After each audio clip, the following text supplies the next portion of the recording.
What's something your employer did that instantly killed employee morale?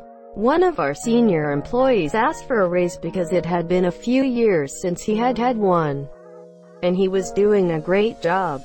Management reviewed his file, realized they could pay one of the new guys half of the salary of experienced guy. Fired senior guy, promoted junior dude. They weren't aware of the warehouse dynamic and soon found out that no one liked or wanted to work with junior guy. Morale dropped a lot. A week later, senior guy committed suicide. Once the warehouse was invited to the funeral, morale really dropped and eventually junior guy became so ineffective trying to run the shop that he was fired and the next senior guy just kind of took over without management doing anything about it. Everything began to run as it had before senior guy was fired. Holy shit.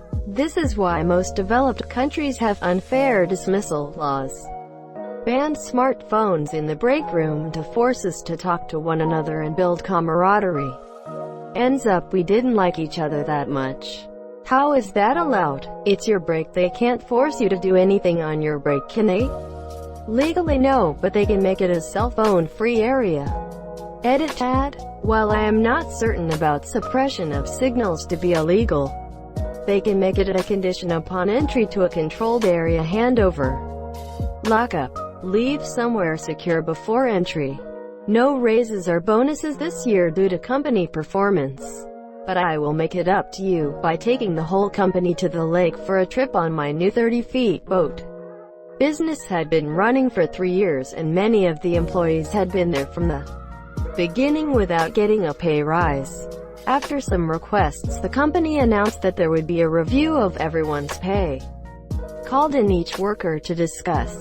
Basically, they had decided to pay every employee the same amount. This meant that a few got a raise. Most stayed the same. And some, who had negotiated better at hiring, had their wages reduced. Needless to say, most employees were unhappy. 2 weeks later, the three brothers who owned the business bought themselves 2 new cars and a second-hand Rolls-Royce. That was a real slap in the face. The harder you work, the better a vacation your boss gets. In a very short span of time, they changed everyone's 401k plan for worse, and then implemented an office-wide cleanliness policy. No eating at your desk. Only 3 personal items on your desk. Everything labeled. No items other than your keyboard, mouse, and monitors on your desk at the end of the day. Talk about pissed off. You could feel the gloom when you walked in. Everyone's give a shit or broke at once. Might have cleaned out the employees as well. Large factory. Not unionized. Each department clocks in at a different place. Mainly the department's break room is here. My department clocked in across the facility from the main entrance, which meant it took about 15 minutes to walk from the front door to where you clocked in and out of, and another 5 to walk from that entrance to the parking lot. There was a side exit that we would use. However, that literally cut that walk down from 20 minutes to 3. Since our department was right next to the parking lot, management decided that all employees must enter and exit through the same door, which meant we had to walk all the way down to the main entrance and then back around to our cars. There was so much rebellion from the employees in our department that they had to bar the door shut with 2 exfas. Jokes on them. Even unionized employees can be pain in the ass. We contacted the fire marshal, who upon seeing a fire exit barricaded, fined the company $8,000. We still were not allowed to enter through this door, but they stopped trying to stop us. Jesus, do work at Auschwitz. Who barricades their own employees from exiting a door? Harrison Blank, owners of the Triangle Shirtwaist Factory. To cut costs, they started a policy that only certain departments had internet access. It basically started a class system that bred resentment across departments and caused an exodus from the non-internet teams. Ah, the internet. I have heard tales told of this precious and rare commodity, but if you ask me, they're just legends made up to pass the time and fill the children with awe and Wonder. My boss is looking to retire in the next 3 to 4 years. He told everyone that he wanted us to come up our visions for the company and its future over the next 5, 10, 20 years. We're a small office of about a half dozen people, but we've been growing, and so everyone brought up growth projections and succession planning once he retires, etc. His son is the heir apparent and has a precocious 8-year-old, so in my 20-year version I even included the grandson joining the business and grooming it to become a legacy company. My boss went last, and we were expecting something acknowledging some of our thoughts, or at least an expression of appreciation that the company he founded would live on well past his retirement, be in good hands, etc. Instead, it was brutal and short. It was something along the lines of, I do everything around here anyway, so I should just sell the company to fund my retirement, and you can all find other companies to work for in a few years. Mood killed. Meeting ended. Everyone quits that same year and he can start his retirement early. Yay. And the value of his company nosedives. Everyone wins. In a company of 6 people, owner said in a meeting with everyone that his 2 sales guys are irreplaceable and that the rest of us are just paper pushers. He now runs a company of 3 people. Sales guys put maybe 20 minutes into one deal. Then operations puts days into logistics, payment, paperwork, claims, etc. We also just purchased an office building for $1 million plus. So if we leave and sales can't sell, this place will most definitely end up deep in bankruptcy. I'd hate to see that happen. But it's not the first time we've been informed that we're a scum and just suck up company money, while the sales guys are the ones making the profits.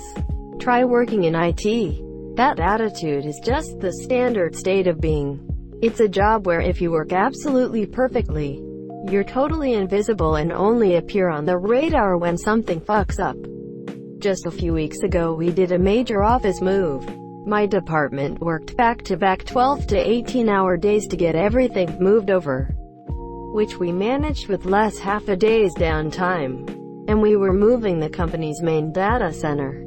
By the end of the final weekend, after carrying 30-plus servers, plus cabs, up 4 stories, recabling 200-plus desks, and literally moving trucks worth of gear, I got home and my legs just wouldn't work anymore. I still have the blisters on my feet from walking about 30 miles in 2 days, and I was still at my desk at 7 a.m. the next day to run around the office fixing teething issues.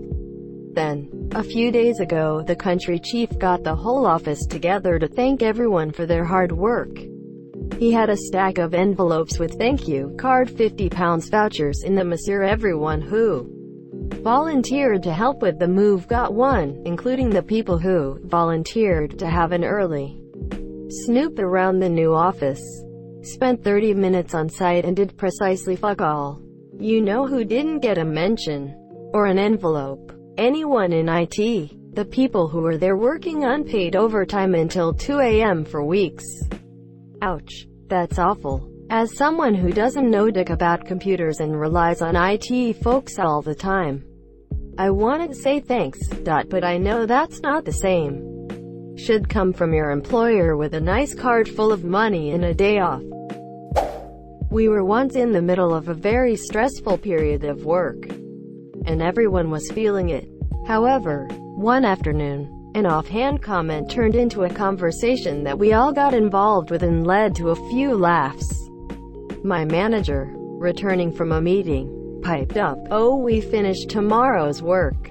Have we? What's all this about?" Insert subject matter. Quote. Entire team instantly deflated. Unnecessary. Every employee needs time to blow off a little stay, monsieur. Shit like that kills me. I was in engineering internet, a factory owned by a German company, but located in the U.S. South. It happened to be the summer of the World Cup and U.S. Germany were playing on like a Thursday. The factory had engineers, fabricators, and line workers. The engineers worked on long-term timelines, but the fabricators and the line workers had weekly quotas. In general, the line outperformed quota. They were based on orders and the line could outpace the orders if needed. So normally the line reached the weekly quota by sometime late Thursday or early Friday. The engineering interns brought up that we wanted to watch part of the game during our lunch break. On the big projector in one of the conference rooms, the HR guy in charge of scheduling the room ran with the idea and ordered pizza for the entire factory to sit and watch the game. Thursday comes and the line is on pace to finish quota that afternoon. So had Friday to work extra, cut off early. The whole factory staff shows up to watch the game, eat food, and relax for a bit. Morale is high as a bunch of East Tennessee folk are hooting and hollering over a soccer matchup. All things. Out of nowhere, the plant manager strolls by and says, "I thought we were here to work." Room was empty in about 100 seconds. The interns were all pissed and hid in the warehouse watching the second half on one of our phones. Fuck that guy. Edit. It's not VW, BMW, or Mercedes. Some people have gotten close though. Edit 2. It's also not Bosch.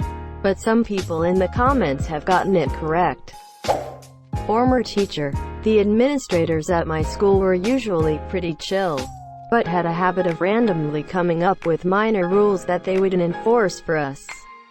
Male teachers had to wear ties even on jeans day, etc. Overall, it wasn't bad, except for the time an administrator made a crucial mistake. They banned staff from drinking coffee in front of students. Now if you've never worked in a school, you'd think this isn't a big deal. When you spend nearly 100% of your day in front of students, it definitely is a big deal. First, we tried to find any loophole we could. Energy drinks, banned the next week. Tea, banned 2 days later. It was chaos. Eventually, we realized they couldn't fire an entire school's worth of teachers and aides. So we ended up doing the one thing that private schools fear most. We formed a union. Realistically, it was more of a weird pseudo-union focused specifically on civil disobedience regarding the coffee issue, but it ruffled feathers nonetheless. The administrators caved to our demands, allowed us to drink coffee again, and even bought each of us a reusable coffee mug as a gesture of goodwill. And that's the story of how a handful of school administrators almost accidentally created a teachers' union over a complete non-issue. Greater than they banned staff from drinking coffee in front of students. What the hell was their logic on that? No clue. It's not like we were giving it to students. Hell, it wasn't even a distraction as far as I could tell. Pretty much the same as someone taking a sip of water in the middle of a lesson. The lack of logic behind the rule is likely what led to our impromptu mutiny. Removed COLA raises each year for all employees and implemented a raise when promoted or take on more responsibility model. However, promotions are very rare and raises are never approved. So everyone is losing money to inflation each year, and they tried to sell it as a big W for the employees. We aren't stupid people, and companies wonder why employees leave after 3 years. No one knows. It's a mystery. Sue casually said the best employee was X, and everyone, including X, knew that X was among those who did the least amount of work. Edit. X was the most friendly to the boss, always coming in to say, "Hi, do you need anything?" At least X is self-aware, I guess. Yeah, he was laughing slightly as all our eyes widened in shock. Fired the girl who was in her 3rd trimester of pregnancy 3 days before her maternity leave was to start.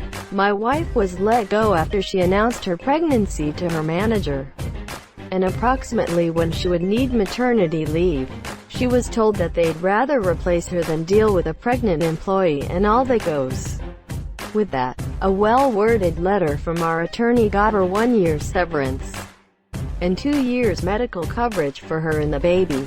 Greater than she was told that they'd rather replace her than deal with a pregnant employee, and all that goes with that. Greater than a well-worded letter from our attorney got her 1 year severance and 2 years medical coverage for her and the baby.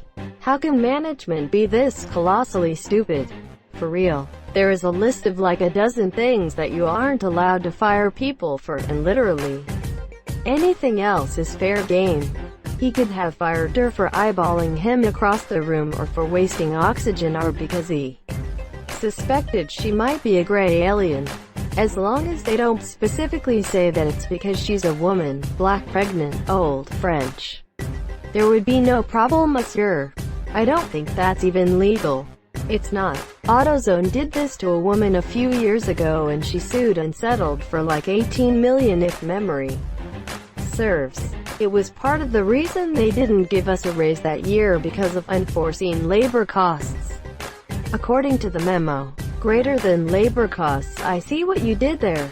Thank you so much for watching and have a good day.